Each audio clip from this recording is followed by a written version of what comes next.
সুপ্রিয় শিক্ষার্থী, অনলাইন ক্লাসের দ্বিতীয় পর্বে সবাইকে স্বাগত জানাচ্ছি। আমি হাবিবুর রহমান, প্রভাষক হিসাব বিজ্ঞান, বাজুয়া সুরেন্দ্রনাথ ডিগ্রি কলেজ, দাকপ, খুলনা। শিক্ষার্থী, অনলাইন ক্লাসের প্রথম পর্বে আমরা যৌথ মূলধনী কোম্পানির আর্থিক বিবরণীর বিশদায়ী বিবরণী নিয়ে আলোচনা করেছিলাম।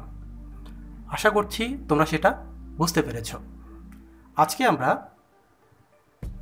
যৌথ মূলধনী কোম্পানির আর্থিক বিবরণীর দুটি উপাদান নিয়ে আলোচনা করব।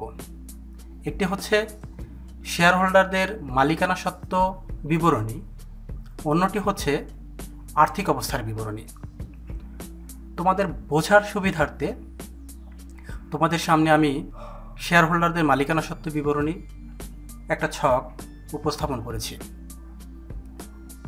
দেখো, শেয়ার হোল্ডারদের মালিকানা সত্ত্ব বিবরণীটা কি আমরা একটু যদি জেনে নেই তাহলে সুবিধা হবে।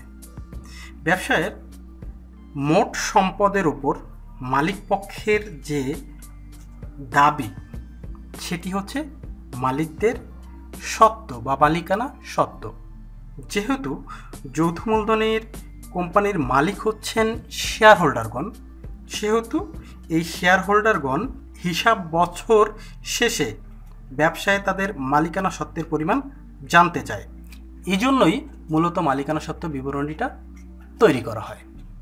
মালিকানা সত্ত্ব বিবরণীর মধ্যে কি কি আসে?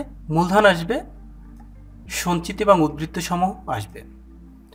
যৌথ মূলধনী কোম্পানির শেয়ার মূলধনকে বেশ কয়েকটা নামে চিহ্নিত করা হয়, যেমন অনুমোদিত মূলধন, ইস্যুকৃত মূলধন, বিলিকৃত মূলধন, পরিশোধিত বা আদায়কৃত মূলধন। এখানে আমি সবগুলো নামই তোমাদের জন্য উপস্থাপন করে দিয়েছি, কিন্তু প্রচলিত বইয়ে শুধুমাত্র শেয়ার মূলধন কথাটা লিখে মূলধনের পরিমাণটা উল্লেখ করে দেওয়া হয়েছে। কোনো সমস্যা নেই, তোমরা যেভাবে উপস্থাপন করে দিবে বইয়েরটা দেখে উপস্থাপন করলে হবে। আজকে আমরা যেটা উপস্থাপন করেছি এই ছকে তোমাদের সামনে সেটা উপস্থাপন করলেও হবে। তবে দেখো, যদি আমার মতো করে উপস্থাপন করো তাহলে শেয়ার মূলধনদের অনুমোদিত মূলধন এবং ইস্যুকৃত মূলধন যেটা আছে সেটা কিন্তু অবশ্যই ক্লোজ করে দিতে হবে, ডাবল দাগ দিয়ে ক্লোজ করে দিতে হবে, তোমরা জানো। এবং যে মূলধনটা নিয়ে হিসাবভুক্ত করতে সেই মূলধনটার নাম হচ্ছে গিয়ে বিলিকৃত, পরিশোধিত, আদায়কৃত মূলধন। তোমরা পরীক্ষাতে শুধুমাত্র এই একটা অংশ উপস্থাপন করে দিলেও হয়ে যাবে। এই মূলধনের সাথে আমাদের কিছু সঞ্চিতি এবং উদ্বৃত্ত যোগ করতে হবে। কি কি থাকতে পারে সেগুলো আমরা একটু দেখে নেই। লভ্যাংশ সমতাকরণ তহবিল, সাধারণ সঞ্চিতি তহবিল, প্রতিপূরক তহবিল, বোনাস তহবিল, সঞ্চিতি তহবিল, নিমজ্জিত তহবিলে স্থানান্তর যদি থাকে তাহলে সেটা আমাদেরকে এর মধ্যে নিয়ে আসতে হবে। সেকেন্ড আছে শেয়ার অধিহার এবং থার্ড আছে সংরক্ষিত আয় বিবরণী, ক্রেডিট উদ্বৃত্ত। আমরা এই সংরক্ষিত আয় বিবরণীটা সম্পূর্ণভাবে একটু পরেই জানব। সংরক্ষিত আয় বিবরণী ক্রেডিট যে যদি হয় বা লাভ যদি হয় তাহলে আমরা মূলধনের সাথে বা সঞ্চিত উদ্বৃত্তির সাথে যোগ করে দেব। আবার সংরক্ষিত আয় বিবরণীর জেটটা অনেক সময় ডেবিটও হতে পারে। যদি ডেবিট হয় তাহলে আমরা কি করব? বাদ দিয়ে দেব। দেখো, বলা আছে বাদ সংরক্ষিত আয় বিবরণ ডেবিট উদ্বৃত্ত বা লোকসান। এটা বাদ দেওয়ার পর আমাদের যে পরিমাণটা আসবে সেটাই হচ্ছে শেয়ার হোল্ডারদের নিট মালিকানা বা নিট মালিকানা সত্ত্ব। আমাদের শেয়ার হোল্ডারদের মালিকানা সত্ত্ব বিবরণী এ পর্যন্তই।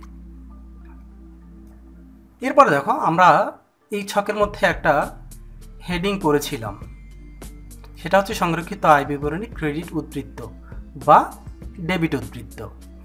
দ্যাট মিনস সংরক্ষিত আয় বিবরণীটা আমাদেরকে করে এই জেটটা বের করতে হবে। আমরা একটু চলো দেখে নিই সংরক্ষিত আয় বিবরণীটা কি বা কিভাবে সেটি তৈরি করতে হয়। দেখো, তোমাদের সামনে সুন্দর একটা ছক উপস্থাপন করা আছে। এটি হচ্ছে মূলত সংরক্ষিত আয় বিবরণী ছক। এবার আমরা একটু জানবো সংরক্ষিত আয় বিবরণীটা কি। যৌথ মূলধনী কোম্পানি নিট মুনাফার সম্পূর্ণ অংশ শেয়ার হোল্ডারদের মাঝে বন্টন না করে নিট মুনাফার অংশবিশেষ ব্যবসার ভবিষ্যৎ প্রবৃদ্ধির জন্য সংরক্ষণ করে থাকে, সেটি হচ্ছে সংরক্ষিত আয় বিবরণী। সোজা কথা আমরা যদি বলি তাহলে হচ্ছে যৌথ মূলধনী কোম্পানির নিট আয়ের কিছু অংশ ভবিষ্যৎ সুরক্ষার জন্য সংরক্ষণ করা হয়ে থাকে, সেটি যে বিবরণীর মাধ্যমে উপস্থাপন করা হয় সেটি হচ্ছে আমাদের সংরক্ষিত আয় বিবরণী। তাহলে সংরক্ষিত আয় বিবরণী কি আমরা জানলাম, এর মধ্যে কি কি আসে সেটা আমরা একটু দেখব। প্রথমেই যেটা আসে সেটা হচ্ছে সংরক্ষিত আয় বিবরণীর প্রারম্ভিক উদ্বৃত্ত, যেটা সাধারণত রেয়াবিলের মধ্যে থাকবে। এর সাথে কিছু বিষয় যোগ করতে হবে। কি কি যোগ করতে হবে আমরা একটু চোখ বুলিয়ে নেই। চলতি বছরের নেট লাভ, যেটা আমরা বিশদ আয় বিবরণী থেকে একদম সর্বশেষ ধাপে পেয়েছি, অর্থাৎ কর বাদ নেট লাভ বা কর পরবর্তী নেট লাভ। আচ্ছা, নেট লাভ হলে আমরা এখানে যোগ করব, যদি লস হয় তাহলে আমরা কি করব, বাদ দিব।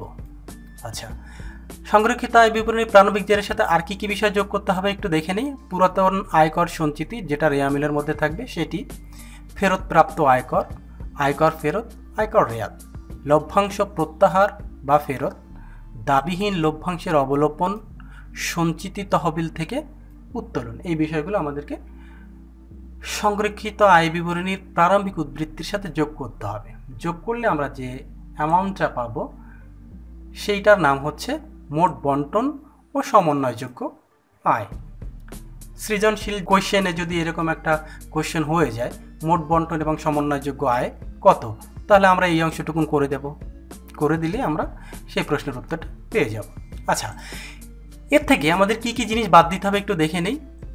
চলতি বছরে নিট লোকসান, আয়কর প্রদান, যেটা রেয়ামিলের মধ্যে দেয়া থাকবে, লভ্যাংশ প্রদান, চূড়ান্ত লভ্যাংশ, অন্তর্বর্তীকালীন লভ্যাংশ, ঘোষণাকৃত বা প্রস্তাবিত লভ্যাংশ, লভ্যাংশ সমতাকরণ তহবিল, সাধারণ সঞ্চিতি তহবিল, প্রতিপূরক বোনাস তহবিল, সঞ্চিতি তহবিল, নিমজ্জিত তহবিলে স্থানান্তর। অর্থাৎ এতগুলো তহবিলে যদি আমি কোনো টাকা স্থানান্তর করি তাহলে সেটা আমাদের বাদ দিয়ে দেখাতে হবে, এবং অন্যান্য যে কোনো তহবিলে স্থানান্তর করলেও বাদ দিয়ে দেখাতে হবে। বাদ দেওয়ার পরে যে পরিমাণটা আসবে সেটি হচ্ছে সংরক্ষিত আয় বিবরণীর সমাপনী উদ্বৃত্ত। এটি সাধারণত আমরা মালিকানা সত্ত্ব বিবরণীতে দেখিয়েছি। দেখো, সংরক্ষিত আয় বিবরণী ক্রেডিট উদ্বৃত্ত বা নেট লাভ। আবার এটা ডেবিট উদ্বৃত্ত হতে পারে, সেটা আমরা বাদ দিয়ে দেখাবো। অর্থাৎ সংরক্ষিত আয় বিবরণীর ডেবিট উদ্বৃত্ত আর ক্রেডিট উদ্বৃত্ত, সেটা আমরা মালিকানা সত্ত্ব বিবরণীতে এনে যোগ বা বিয়োগ করে দেব। সুপ্রিয় শিক্ষার্থী, এখানে একটা কথা বলে রাখি। দেখো, সংরক্ষিত আয় বিবরণীর একটা বিষয় নিয়ে আমাদের মধ্যে কনফিউশন থেকে যায়, সেটা হচ্ছে পুরাতন আয়কর সঞ্চিতি, রেয়ামিলের অংশ। আবার নিচে আছে আয়কর প্রদান, রেয়ামিলের অংশ। প্রচলিত বইয়ে যে জিনিসটা উল্লেখ করা আছে সেটা হচ্ছে পুরাতন আয়কর সঞ্চিতি যদি বড় হয় তাহলে সংরক্ষিত আয় বিবরণীর যোগ পাশে বসিয়ে পুরাতন আয়কর সঞ্চিতি থেকে আমরা আয়কর প্রদানটা বাদ দিয়ে দেখাবো। আর যদি আয়কর প্রদানটা বড় হয় তাহলে আমরা সংরক্ষিত আয় বিবরণীর বাদ পাশে আয়কর প্রদানটা বসিয়ে আয়কর সঞ্চিতিটা বাদ দিয়ে দেখাবো। আমি সহজভাবে উপস্থাপনের জন্য বড় ছোট হিসাব না করে সরাসরি এখানে বসিয়ে দিয়েছি। পুরাতন আয়কর সঞ্চিতিটা যোগ করে দেব এবং আয়কর প্রদানটা বাদ দিয়ে দেব। সেটা যেই অংশটাই বড় হোক বা ছোট হোক, এটা নিয়ে আমার কোনো মাথা ব্যথার দরকার নেই। তোমরা এক্সপেরিমেন্টের জন্য বড় ছোট করে বাদ দিয়ে দেখো এবং আমার যে ছকটা উপস্থাপন করা হয়েছে সেই ছকটার মতো করে দেখো। তোমাদের এই সংরক্ষিত আয় বিবরণী সমাপনী উদ্বৃত্তটা একই আসতে বাধ্য। এবার তোমরা যেভাবে সহজে বুঝতে পারো সেভাবে পরীক্ষাতে উপস্থাপন করতে পারো, কোনো সমস্যা নেই। প্রিয় শিক্ষার্থী, এবার আমরা যৌথ মূলধনী কোম্পানির আর্থিক অবস্থার বিবরণী নিয়ে আলোচনা করব। আর্থিক অবস্থার বিবরণীটা কি? তোমরা সবাই আর্থিক অবস্থার বিবরণী সম্পর্কে কম বেশি অবগত আছো। তারপর আমি একটু ছোট্ট করে বলি। আর্থিক অবস্থার বিবরণীটা হচ্ছে আর্থিক বিবরণী সর্বশেষ ধাপ। আর যৌথ মূলধনী কোম্পানির প্রকৃত আর্থিক অবস্থা নিরূপণের উদ্দেশ্যে হিসাবকাল শেষে একটি নির্দিষ্ট তারিখে কোম্পানির সম্পদ, দায়, শেয়ার মূলধন ও বিভিন্ন তহবিল নিয়ে যে বিবরণীটা প্রস্তুত করা হয় সেটি হচ্ছে কোম্পানির আর্থিক অবস্থার বিবরণী। কোম্পানির আর্থিক অবস্থার বিবরণীর উপাদানসমূহ দুটো, এটা আমরা 9-10-এ করেছি, সেই থেকেই জানি। দুইটা উপাদান কি কি? একটা হচ্ছে সম্পত্তি, একটা হচ্ছে দায়। আর্থিক অবস্থার বিবরণীটা উপস্থাপনের জন্য দুইটা ভাগ আছে, একটা হচ্ছে সুবিন্যস্ত, একটা হচ্ছে অবিন্যস্ত। সুবিন্যস্ত কথার অর্থ হচ্ছে একটা সারিবদ্ধভাবে একটা নির্দিষ্ট নিয়ম শৃঙ্খলার মধ্যে সাজানো সম্পদ এবং দায়গুলো, সেটা হচ্ছে সুবিন্যস্ত। আর অবিন্যস্ত হচ্ছে গিয়ে সম্পত্তি পাশে যে কোনো সম্পত্তি বসিয়ে দিলাম, আর দায় পাশে যে কোনো দায় বসিয়ে দিলাম, মূলধনটা বসিয়ে দিলাম, হয়ে গেল। এটা হচ্ছে অবিন্যস্ত। তুমি যখন পেশাগত জীবনে প্রবেশ করবে তখন একটা কোম্পানির আর্থিক অবস্থার বিবরণী প্রস্তুত করতে হলে অবশ্যই তোমাকে সুবিন্যস্তভাবে সাজিয়ে তৈরি করতে হবে। সেই সুবিন্যস্ত আকারেই আজকে আমি তোমাদের সামনে আর্থিক অবস্থার বিবরণীর ছক উপস্থাপন করেছি। সুবিন্যস্ত আর্থিক অবস্থার বিবরণীটাকে আবার দুটি ভাগে ভাগ করা হয়। একটা হচ্ছে স্থায়িত্বের ভিত্তিতে আর্থিক অবস্থার বিবরণী, আরেকটা হচ্ছে তারল্যের ভিত্তিতে আর্থিক অবস্থার বিবরণী।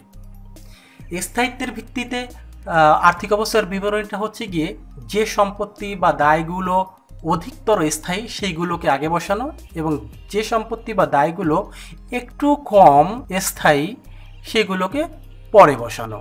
এই যে স্থায়িত্বের ভিত্তিতে সাজানো, এটাই হচ্ছে স্থায়িত্বের ভিত্তিতে আর্থিক অবস্থার বিবরণী, যেটি আমি তোমাদের সামনে ছকে উপস্থাপন করেছি।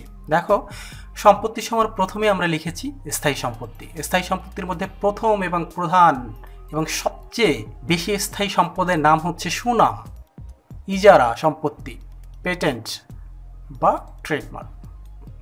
এর থেকে বেশি স্থায়ী সম্পত্তি আর কোম্পানির বা কোনো প্রতিষ্ঠানের হয় না। এখান থেকে আমরা কি বাদ দেবো? অবলোপন। এরপর আছে সকল প্রকার স্থায়ী সম্পত্তি। সকল প্রকার স্থায়ী সম্পত্তির মধ্যে কি কি আছে একটু দেখে নেই।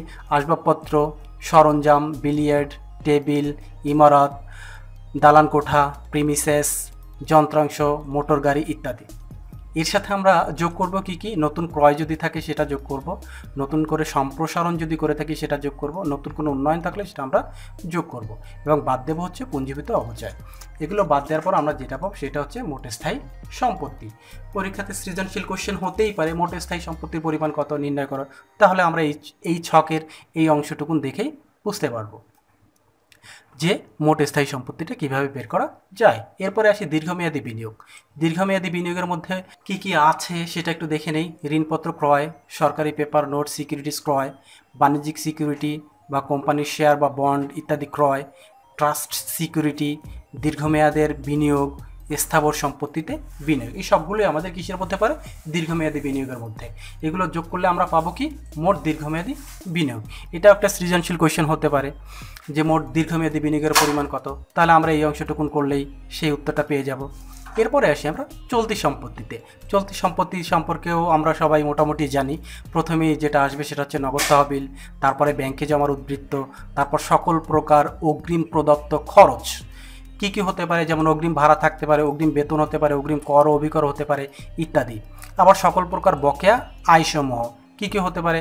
বকেয়া ভাড়া হতে পারে, বকেয়া সুদ হতে পারে ইত্যাদি। এরপরে আসি আমরা যে প্রাপ্য নোট বা বিল। এখান থেকে আমরা বার্তা সঞ্চিতিটা বাদ দিয়ে দেখাবো। একটা জিনিস তোমরা খেয়াল করবা, একটা জিনিস তোমরা জানো, সেটা হচ্ছে কি কি আর্থিক অবস্থার বিবরণীতে সবসময় নিট অ্যামাউন্টটা দেখাতে হয়। দেখো, প্রাপ্য নোট বা বিল, এখান থেকে বার্তা সঞ্চিতিটা বাদ দিয়ে আমরা নিট অ্যামাউন্টটা দেখিয়েছি।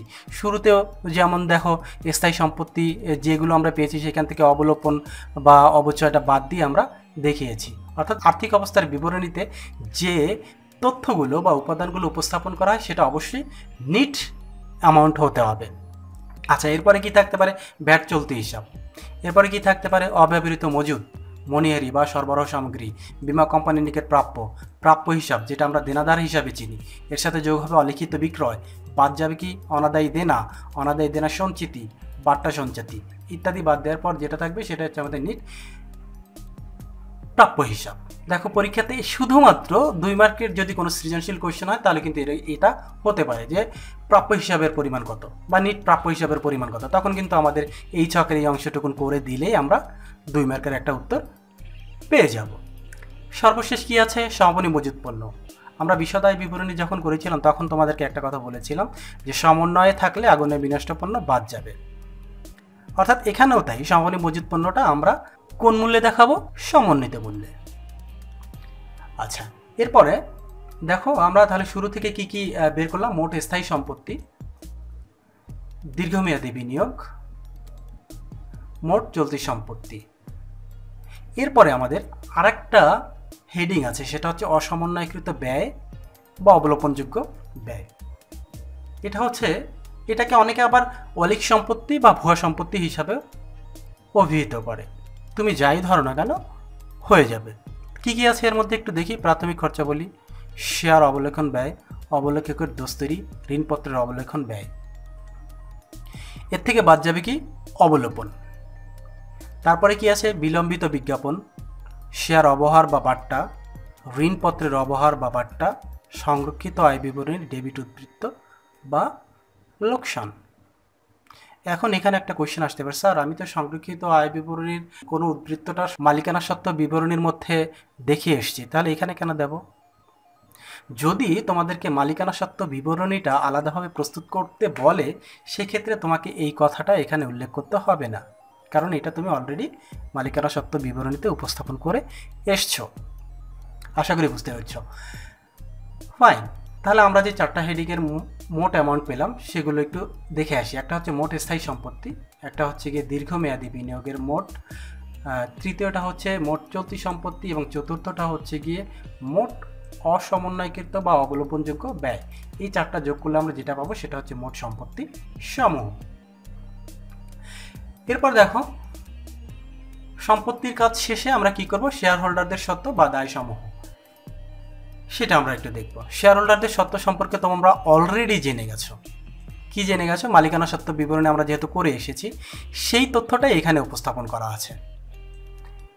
তোমরা একটু মালিকানা সত্ত্ব বিবরণীতে যে তথ্যগুলো আমরা উপস্থাপন করেছি সেই তথ্যগুলোর সাথে এটা একটু মিলিয়ে নেবে, তাহলেই এই বিষয়টুকুন তোমরা বুঝতে পারবে। মালিকানা সত্ত্ব বিবরণীর মধ্যে যে তথ্যগুলো আছে আর্থিক অবস্থার বিবরণীতে শেয়ার হোল্ডারদের সত্ত্বের মধ্যেও ঠিক একই তথ্যগুলো উপস্থাপন করা আছে, যে কারণে এটা আমি আর তোমাদেরকে আলাদাভাবে বললাম না। এরপরে কি আছে দেখো? দীর্ঘমেয়াদী দায় বা ঋণ। কি কি আছে এর মধ্যে? বন্ধকি ঋণ, ডিবেঞ্চার, বন্ড, ঋণপত্র, ব্যাংক ঋণ বা ঋণ ইত্যাদি।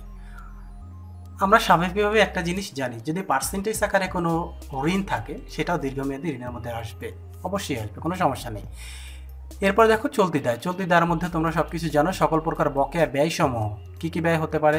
বকেয়া ভাড়া, বকেয়া প্রদত্ত সুদ, বকেয়া বিজ্ঞাপন ব্যয়, বকেয়া কর, বকেয়া মজুরি, বকেয়া বেতন, বকেয়া অফিস সরবরাহ ইত্যাদি। এরপরে কি আসে? প্রদেয় নোট বা বিল বাদ বাট্টা সঞ্চতি। প্রদেয় হিসাব যেটা আমরা পাওনাদার হিসাবে জানি, সেখানের সাথে যোগ করতে হবে অলিখিত ক্রয়, বাদ দিতে হবে বাট্টা সঞ্চিতি, নিট ফিগারটা বের হয়ে যাবে।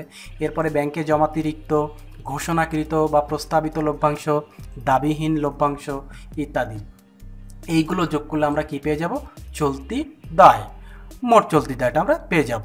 আরেকটা হেডিং আমাদের দায় পাশে বাদ থেকে যায়, সেটা হচ্ছে ভবিষ্যৎ ব্যবস্থা ও সঞ্চিতি বা তহবিল। এটা সাধারণত কি? যৌথ মূলধনী কোম্পানি সাধারণত তাদের কর্মচারীদের জন্য বিভিন্ন তহবিল গঠন করে থাকে, সেইগুলো হচ্ছে আমাদের এখানে চলে আসবে। কী কী আসতে পারে দেখো? আয়কর সঞ্চিতি বা সমন্বয়ের অংশ, যেটি পেনশন তহবিল, কর্মচারীর বোনাস তহবিল, কর্মচারী কল্যাণ তহবিল, ভবিষ্যৎ তহবিল, বীমা তহবিল, শিক্ষা তহবিল, শিক্ষা উন্নয়ন তহবিল, ত্রাণ ও দুর্যোগ তহবিল, বিনিয়োগ হ্রাস বৃদ্ধিজনিত তহবিল, অবচয় তহবিল ইত্যাদি। তহবিলটা আমাদের ভবিষ্যৎ ব্যবস্থা এবং সঞ্চিতি তহবিলের মধ্যে আসবে। এগুলো যোগ করলে আমরা যেটা পাবো সেটার নাম কি হবে? মোট ভবিষ্যৎ ব্যবস্থা ও সঞ্চিতি বা তহবিল। যে মোট অ্যামাউন্টগুলো আমরা মালিকানা সত্ত্বের দায় পাশে পেলাম সেগুলো কি কি একটু দেখে আসি। প্রথমে হচ্ছে মূলধন, এরপরে কি আছে?